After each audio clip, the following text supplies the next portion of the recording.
upon a time, in a deep, deep, dark forest, there were people who did not know what they were in for.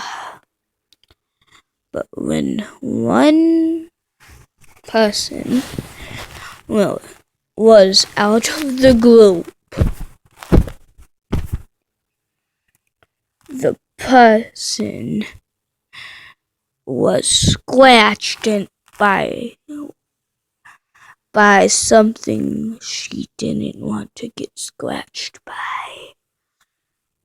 The scratch sounded like this.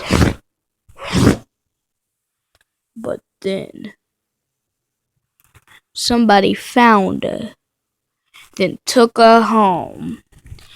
And the night after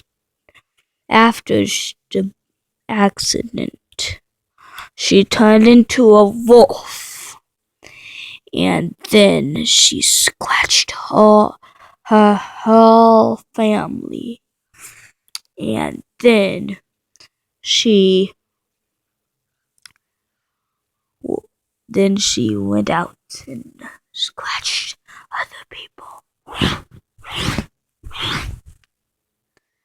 At the end.